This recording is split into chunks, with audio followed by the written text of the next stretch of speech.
Hi everyone, welcome to Score Math 5 Minute.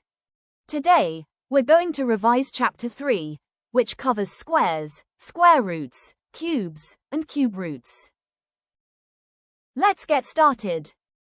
What is a square? It's very simple. When we see a small 2 at the top right of a number, it means the number is squared. This means the number is multiplied by itself. For example, 5 to the power of 2 is equal to 5 multiplied by 5, which is 25. Remember, 5 to the power of 2 is not 5 multiplied by 2. It is 5 multiplied by 5. Now, let's look at the square values you should memorize. If you can remember all of these values, solving questions involving squares will become much easier. These numbers are called perfect squares. Each of these numbers is the result of squaring a whole number. What is this symbol? This symbol is called the square root symbol. A square root means finding the original number that, when multiplied by itself, gives the given number. For example, what is the square root of 64? What number, when multiplied by itself, equals 64? Yes, that's correct. The answer is 8 because when 8 is multiplied by 8, the result is 64. How do we multiply square roots? When multiplying two square roots, we can multiply the numbers inside the square roots and then simplify the answer. For example, square root of 2 times square root of 8 equals square root of 16, which is equal to 4. Remember, multiply the numbers inside the square roots first, then simplify the square root if possible. What is the relationship between squaring a number and finding its square root? They are actually opposite processes.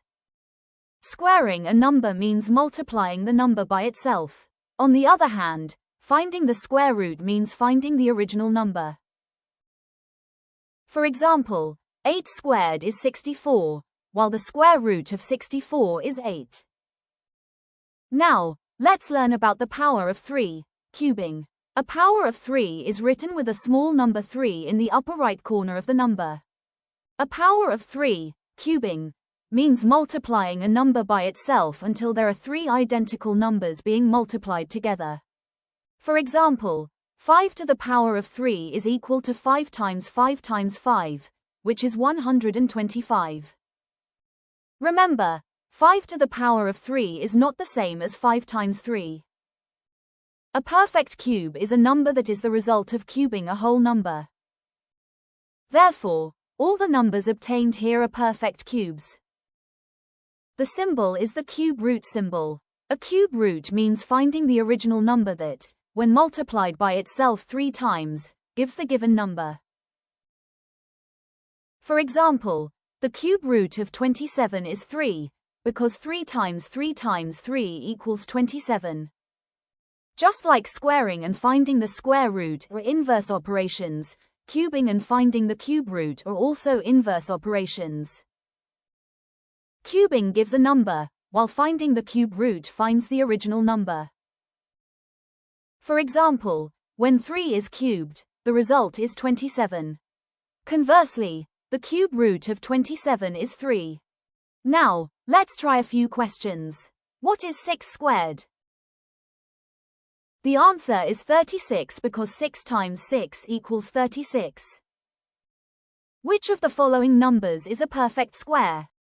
The answers are 16 and 49 because 4 to the power of 2 equals 16 and 7 to the power of 2 equals 49. What is the value of the square root of 16?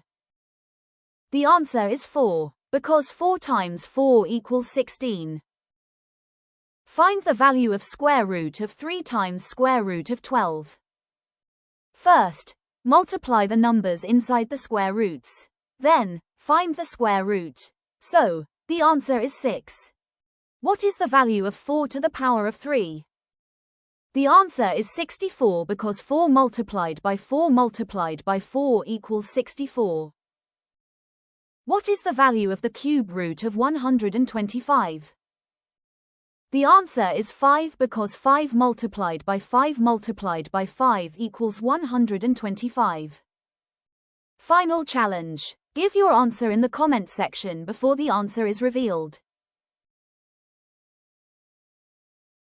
Congratulations! You have reached the end of Chapter 3. In this chapter, you have learned about squares, square roots, cubes, and cube roots. If you found this video helpful, don't forget to like, share, and subscribe for more learning videos. Thank you for watching, and happy learning!